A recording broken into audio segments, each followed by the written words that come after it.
Tras 2 meses de inactividad en este taller de investigación sobre Freud, regresamos en la Filosofía en Canal y retomamos la serie, teniendo que hacer algo de memoria sobre lo que ya probablemente hemos olvidado. Y se me ha ocurrido traer a colación un texto de Lacan que nos pueda servir para iniciar de nuevo nuestras investigaciones, teniendo en cuenta que es un texto de Lacan que me parece tan profundo, tan grave, que creo que tardaremos bastantes capítulos en comprender del todo, o por lo menos en asumir su gravedad.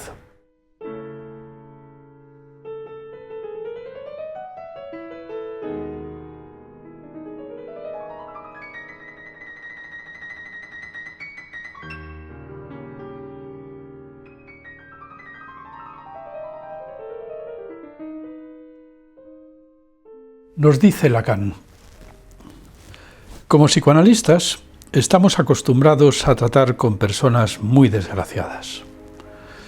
Pero en tanto que psicoanalistas, sabemos también que en eso que las hace tan desgraciadas encuentran alguna suerte de satisfacción. Con su desgracia, de alguna manera, se satisfacen.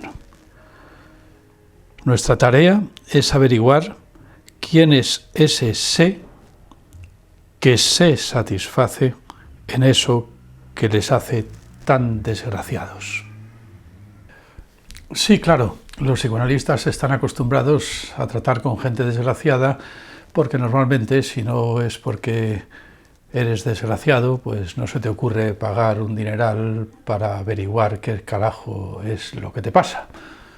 Pero lo interesante es que, como nos dice Lacan, en eso que les hace tan desgraciado, de alguna manera, los psicoanalistas lo saben muy bien, los pacientes encuentran satisfacción. Los pacientes se satisfacen en eso que les hace tan desgraciados. Encuentran en sus síntomas, que les hacen muy desgraciados, sin embargo, una satisfacción. Los síntomas están amasados de satisfacción, vamos a decir, de goce. Hay un goce en los síntomas. Es algo que nosotros hemos comprendido ya en todos los capítulos anteriores, hemos estado insistiendo sobre ello. En todo caso, la fórmula de Lacan pues es muy acertada. Se satisfacen. ¿Quién es ese se que se satisface en eso que a ellos les hace tan desgraciados? Siempre hay algo así como un impersonal, una fuerza impersonal que se satisface en nuestras desgracias y que sin embargo es lo más hondo, lo más íntimo de nosotros mismos. En esto incide también pues, un conocido tema freudiano. Freud insistió mucho en ello. Siempre en todos los psicoanálisis hay un momento en el que el paciente quiere salir corriendo. Dice Freud, siempre es el momento más crítico, el momento en el que el paciente está a punto de dar con la clave que podría curarle. ¿Por qué será que al paciente le da miedo la curación y retrocede asustado? ¿Por qué será que de pronto se niega a renunciar a sus síntomas? Recordando lo dicho en capítulos anteriores, podríamos apuntar una explicación. En verdad, los síntomas no eran un problema, sino la solución a un problema. Y es lo que tiene esto de intentar solucionar una solución, porque claro, si suprimes la solución a un problema, puede ocurrir que lo que ocurra sea que te quedes sencillamente con el problema sin más. El yo, sí, puede vivir sus síntomas como un problema, puede vivir sus síntomas como algo que complica su vida, que la vuelve complicada, en todo caso desgraciada. Pero ya lo hemos visto, esos síntomas no son sino el tributo que ha tenido que pagar el adulto para lograr abandonar su infancia. El tributo que ha sido necesario pagar para acceder a una vida lingüística y abandonar lo que podríamos llamar la rabieta incestuosa de la infancia. Recordaréis el problema. El axioma freudiano es que las pulsiones del ello jamás renuncian a su satisfacción. Pero la vida lingüística está hecha de renuncias, de tal manera que, recordaréis, vamos a hablar, Juanito, te vas a quedar sin fresas porque te lo voy a explicar con palabras. Al final, el lenguaje es sencillamente la gramática misma de la castración, la gramática de la renuncia. Y si el ello nunca renuncia a su satisfacción, será entonces porque la vida psíquica, el psiquismo en su conjunto, ha encontrado un procedimiento de lograr hacer creer al ello que está satisfecho precisamente en eso que está impidiendo su satisfacción en la realidad. Gracias a eso podemos hablar, pero podemos hablar siempre y cuando haya de por medio síntomas. Síntomas en los cuales el ello encuentre una satisfacción. Sí, como dice el texto de Lacan, un sé que se satisface en eso que nos hace tan desgraciados. Los síntomas dificultan y complican y amargan la vida del yo, pero al mismo tiempo es la condición que pone el ello para que el yo pueda ser un sujeto lingüístico sin más, es decir, para que el yo pueda hablar, decir yo te quiero mucho mamá, yo quiero ser bombero, yo quiero ahora a Juanita. Es verdad que diré yo te quiero mucho mamá, yo te quiero mucho Juanita, o yo quiero ser bombero con un tic en el ojo, o poniéndome colorado, o vete a saber, desplegando síntomas. Lo diré tartamudeando. Pero bueno, tartamudeando logro hablar. Es la condición que pone el ello para quedar satisfecho en aquello que lo ha castrado. Capítulos atrás lo habíamos contado de otra manera, es decir, es algo así como que el ello se masturba con sus alucinaciones psíquicas, adhiriéndolas al triángulo de los pronombres personales, yo, tú, él, y mientras tanto, mientras el ello está ahí entretenido con su satisfacción, el yo logra desplegar una vida lingüística, logra vivir un rato, decíamos un rato que dura 50, 60, 70, 80 años. Es la manera en que estos simios que somos los seres humanos logramos llevar una vida lingüística más allá de la rabieta incestuosa de la naturaleza. Hablamos, sí, pero habilitando en el interior del lenguaje un rincón, un abismo, un fondo adherido al triángulo de los pronombres personales que permite al ello creer que todo sigue bien, que todo sigue como si el lenguaje en realidad no hubiera sobrevenido nunca. Es decir, que permite al ello seguir siendo un niño mientras que el adulto aprovecha entonces para desplegar su vida. En uno de mis libros, En sexo y filosofía, Miguel Brieva ilustró este panorama con un esquema bastante completo que podemos reproducir aquí. Le hemos llamado la nada parlante, porque es de alguna manera lo que define al adulto, lo que define al ser humano adulto, ser una nada parlante que es capaz de abrirse al mundo a través del lenguaje. Una vez más, esto es algo que podemos contar más a lo Sartre o más a lo Freud, pero también podemos contarlo tirando un poco del sentido común. Todos los niños han experimentado alguna vez eso de sin ti no soy nada. Sin ti, sin mi madre, sin mi padre, sin mi familia, sin ese ámbito por el que circula todo mi deseo y en realidad toda mi vida entera, no soy nada. Recordar, por ejemplo, esa angustia terrible, ese pánico que sienten los niños cuando de pronto, a determinada edad, claro, se sienten perdidos porque de pronto no ven a sus padres y están a la intemperie en el mundo, a la intemperie en la calle y no pueden agarrar la mano ni de papá ni de mamá porque de pronto no están, han desaparecido, se han perdido. Yo he visto a niños en esos momentos estallar en lágrimas, pero en un verdadero estallido, como si de pronto los ojos reventaran en lágrimas, llorando copiosamente. Pero ya lo hemos visto. El niño, de alguna forma, en algún momento tiene que reconocer que el acceso a mamá está en papá, y también, en orden a la bisexualidad constitutiva, que el acceso a papá está en mamá, y que por tanto son ellos los que acceden al uno al otro a sus espaldas, mientras él está, como decíamos en capítulos anteriores, en el cuarto de al lado comiéndose los mocos y en todo caso aprendiendo a masturbarse con un osito. Sin ti no soy nada.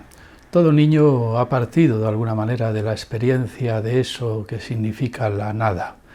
Y va a tardar un rato, probablemente, en acostumbrarse a la nada, a saber que eso de ser nada ya es bastante, sobre todo si esa nada es una nada que es capaz de hablar, una nada parlante.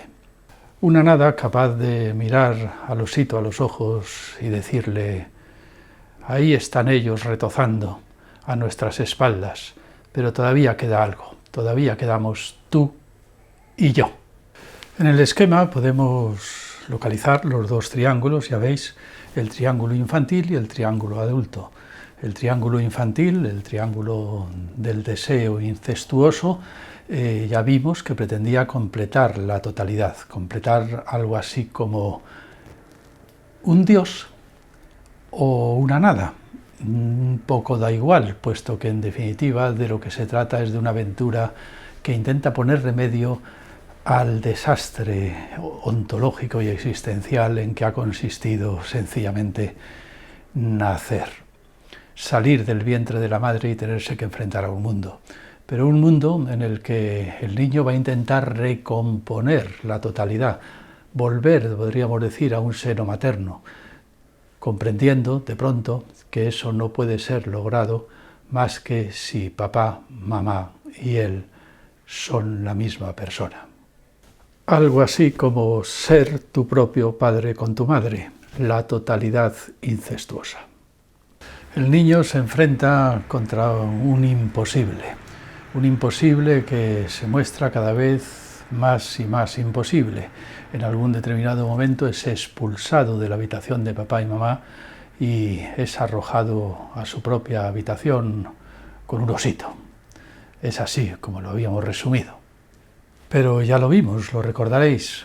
Precisamente al castrar esta totalidad incestuosa, el niño está aprendiendo a insertarse en la vida lingüística. Una vida, en efecto, en la que todo va a ser relativo, todo va a ser parcial. Ya no va a haber totalidad. De alguna manera siempre va a ser la vida de un yo que habla a un tú en presencia de un él, sin que el él y el tú y el yo puedan fundirse en una totalidad única.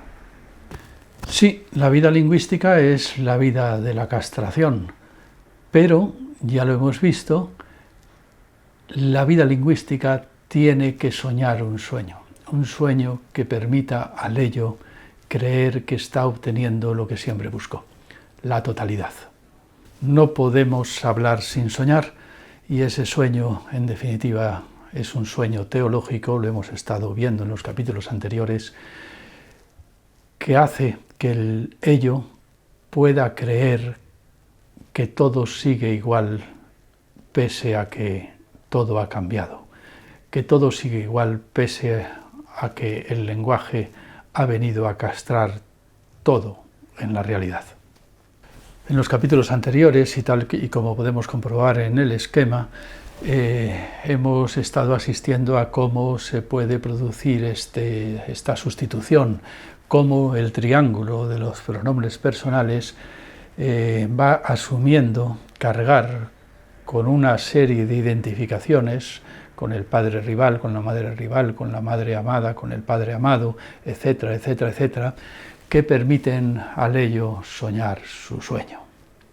Encontrar satisfacción en la vida lingüística, pese a que la vida lingüística ha venido precisamente a castrar la realidad en la cual el ello, podría satisfacerse. No podemos decir yo te quiero mucho mamá, o yo quiero ser bombero, o yo te quiero mucho Juanita, sin movilizar todas esas identificaciones que conforman el sueño capaz de satisfacer al ello. La vida lingüística del adulto, así pues, está cargada de síntomas. Este es el milagro que hace posible la vida adulta. Hablando perdemos lo real, pero hablando también nos masturbamos y hacemos como que no lo hemos perdido. Si el sueño del ello logra funcionar, el lenguaje empieza a merecer la pena. Si al decir yo te quiero mucho mamá, o yo quiero ser bombero, o yo te quiero mucho Juanita, si al decir en definitiva yo movilizamos una estructura triangular que remede, que se parezca mediante identificaciones al triángulo perdido, el ello puede pensar que no lo ha perdido. Y entonces cogerle cariño precisamente a eso de la primera persona, cogerle cariño al hablar en primera persona, satisfacerse en eso que consiste hablar en primera persona, siempre y cuando naturalmente la primera persona tenga síntomas. Aceptamos el lenguaje, pero lo aceptamos a cambio de que sea un lenguaje en primera persona, que sea nuestra vida lingüística una especie de continuo e ininterrumpido selfie. Nos va a costar mucho trabajo liberarnos de esta maldición humana de la primera persona, de eso que en un determinado momento, al comienzo de esta serie, llamamos nuestra caverna platónica, la caverna de la identidad personal, la caverna por la cual tomamos lo que en realidad son nuestras cadenas por nuestra libertad. Los prisioneros de Platón, efectivamente, estaban tan habituados a sus cadenas que creían que esas cadenas eran más bien sus ojos, su boca, su nariz, su libertad. Es en eso de la primera persona, en eso de decir yo te quiero mucho, yo quiero ser bombero, donde se inserta el sueño capaz de satisfacer al ello, de satisfacer a ese sé del que hablaba el texto de Lacan. El ello se satisface en la primera persona porque el yo, la primera persona, despliega síntomas. Y es verdad, como decía el texto de Lacan, que luego esos síntomas vuelven al yo muy desgraciado, de tal manera que acaba acudiendo al psicoanalista y preguntándole ¿quién coño soy? ¿Qué carajo me pasa? ¿Por qué tengo que sufrir tanto para ser quien soy? Y el psicoanalista sonríe para sus adentros y piensa, sí, pero cuánta satisfacción hay en tu sufrimiento, cuánto se satisface el ello en eso que a ti te hace tanto sufrir. Si ahora mismo mediante una varita psicoanalítica pudiera librarte de tus síntomas, el resultado para ti, paciente mío, sería terrible, porque precisamente te habrías quedado sin la solución en la que consistes, la solución que encontraste para lograr llevar una vida lingüística. La solución que te permite soportar la vida de la castración lingüística. Así es que probablemente cuando estés a punto de librarte de tus síntomas sentirás un verdadero pánico. Pánico a volver desesperadamente a un mundo infantil en el que el lenguaje no merecía la pena. Miedo a librarte de una solución y quedarte con el verdadero problema. Esto no quiere decir, por supuesto, que nuestros síntomas sean un destino inescrutable del que no podemos escapar. Si no pudiéramos escapar de nuestros síntomas, pues estaríamos buenos. Entonces tampoco sería posible ni tendría ningún sentido el esfuerzo psicoanalítico. Aparte de que ya hemos insistido en ello, las matemáticas nos libran de nuestros síntomas. El amor nos libra de nuestros síntomas. Esto es algo de lo que tendremos que hablar en otros capítulos. Las drogas, basta sencillamente una partícula diminuta de LSD para que todos tus síntomas desaparezcan. Otra cosa es que luego regresen con resaca. Normalmente todo el mundo va encontrando a lo largo de su vida 1000 maneras de escapar un poco de sí mismo, aunque solamente sea, pues, por ejemplo, a través del alcohol. Es una droga legalizada que todo el mundo utiliza todo el rato y que de alguna forma te permite no tener que cargar todo el tiempo sin parar con el rigor de tus propios síntomas. Aunque, bueno, desplegando, por cierto, otros distintos. Pero son distintos. Otros fuman porros y otros, pues no sé, para librarse un poco y olvidarse un poco de quiénes son, necesitan ser heroinómanos. No es una muy buena solución, desde luego. Porque además siempre te puede salir el tiro por la culata y acabar reencontrándote contigo mismo en peores condiciones. Pero no sé si estoy logrando transmitiros la gravedad del asunto. El verdadero problema consiste en que el problema que queremos solucionar, en definitiva, no es otro que nosotros mismos. Librarnos del problema es librarnos de nosotros mismos y arrojarnos a esa especie de prehistoria de rabieta incestuosa natural en la que todavía nosotros no existíamos. Hace falta tener mucho valor para eso y, aparte de todo, tampoco es una buena solución. Así es que habrá que encontrar otro camino, un camino intermedio por el cual logremos conservar la vida lingüística al mismo tiempo que logremos que la vida lingüística no tenga que estar constantemente siendo esclava de sus síntomas. Somos una nada parlante. Lo malo es que somos una nada, pero lo bueno es que quizás podamos llegar a hablar, a decir cosas interesantes. El niño ha dicho eso de sin ti no soy nada, o al menos lo ha experimentado, pero al mismo tiempo ha empezado a hablar como una cotorra. Y ha empezado a cogerle cariño a eso de hablar en primera persona. Ha empezado a cogerle cariño porque ha logrado que el yo, esa partícula lingüística que en definitiva no es más que un flatus voci, no es nada, lo mismo que el él y lo mismo que el tú, nada, tres partículas lingüísticas intercambiables, ha logrado vestirlas de 1000 colores, colorearlas de una manera lo suficientemente atractiva para que haya podido enamorarse un poco de todo ello. Enamorarse, en definitiva, de sí mismo, enamorarse de su propio yo. Cogerle gusto a eso de ser un yo parlante, una nada parlante.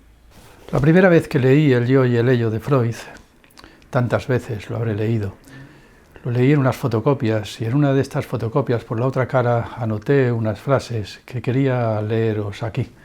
Todavía no había escuchado nunca la canción de Amaral, pero ya puse eso de sin ti no soy nada. Sin ti no soy nada. Pero el triángulo de los pronombres personales es el único sitio de la realidad en el que papá, mamá y yo somos intercambiables sin matarnos. Es ahí donde podemos ser el padre, pero sin la madre. Ser la madre, pero sin el padre. De modo que no haya problema alguno en que mamá pueda estar con papá sin dejar de estar conmigo y sin que nadie haga, en realidad, nada de nada. Es así como nos convertimos en una nada parlante. Es así como, en definitiva, nos hacemos adultos. En el dichoso triángulo de los pronombres personales, todo es intercambiable sin que ocurra nada de nada. Puedo ser el padre, pero sin la madre, sin meterme en líos. Puedo ser la madre, pero sin el padre, sin meterme en líos. Papá puede estar con mamá sin dejar de estar conmigo. Yo puedo estar con ellos sin que ocurra nada de nada. En realidad no es más que una estrategia por la cual nadie hace nada, pero todo es intercambiable y, por tanto, puedo ser un yo que habla. Un yo que entiende perfectamente que todo yo es un tú y un él al mismo tiempo. Y que aunque eso no suponga una orgía incestuosa, sin embargo, sí que es la fórmula mágica por la cual los seres humanos logramos incorporarnos a la vida lingüística, insertarnos en ella y empezar a cogerle cariño a eso de hablar. Sí, la intercambiabilidad de los pronombres personales, la intercambiabilidad lingüística de los pronombres personales, que no es la intercambiabilidad real de los cuerpos implicados, pero sí de sus fórmulas lingüísticas, permite al ello encontrar un triángulo en el que todo es intercambiable, es decir, un sitio en el que papá, mamá y yo podemos estar juntos sin matarnos y sin que ocurra nada. Claro que el ello no se va a quedar ahí anclado dando vueltas si no hay síntomas que le dejan satisfecho y que le hacen creer que realmente donde está, en el fondo, es en el lecho de papá y mamá, fundiéndose con ellos. Ya lo vimos en capítulos anteriores, el yo tiene que saber hacer bien su papel, tiene que saber representar adecuadamente esa obra de teatro triangular que fue su infancia, mediante personajes, mediante identificaciones que permitan al ello soñar algo así como que nunca perdió el triángulo real del incesto. Es en lo que venimos insistiendo desde el principio en los capítulos de este taller de investigación. No es posible ser adulto sin habilitar un lugar para la infancia. No es posible ser adulto sin que el ello encuentre un rincón en el que satisfacerse precisamente con aquello que lo ha mutilado, el lenguaje. En algún capítulo anterior lo decíamos así: mientras que el yo habla, el ello tiene que poder masturbarse con el lenguaje. En las profundidades de nuestro psiquismo hemos tenido que habilitar una especie de digestión nouménica, dijimos, una especie de digestión metafísica que, adherida a los resquicios del lenguaje, insertada en la palabra que se pronuncia en primera persona, permite al ello entretenerse, mientras que, mientras tanto, el yo aprovecha para vivir una vida castrada, una vida donde todo es parcial y relativo, la vida lingüística. Y mientras tanto el ello permanece en esa digestión metafísica, entretenido con sus pretensiones de totalidad. Mientras que el ello se entretiene con la digestión nouménica de la totalidad, adhiriendo algo así como la Santa Trinidad a los pronombres personales, el yo despliega su vida lingüística donde todo es parcial y relativo, donde todo de alguna manera está castrado, donde se sabe siempre que el lugar que podría completar la totalidad es propiedad de otro. Una vida en la que, en definitiva, sabemos que no somos Dios, sabemos que somos mortales, parciales y relativos.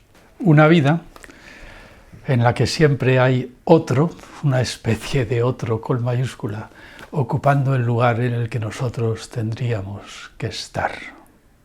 Es, como decía Lacan, el nombre del Padre, o como en francés las dos cosas se dicen igual, el no del Padre. Volveremos con próximos capítulos en esta labor de investigación sobre el pensamiento freudiano. Es una tarea que nos hemos propuesto en la Filosofía en Canal y os animo a continuar con ella y con nosotros y por tanto, pues a suscribiros y a seguir con vuestros comentarios y sugerencias aportando lo que tengáis que aportar. Muchas gracias y hasta la próxima semana.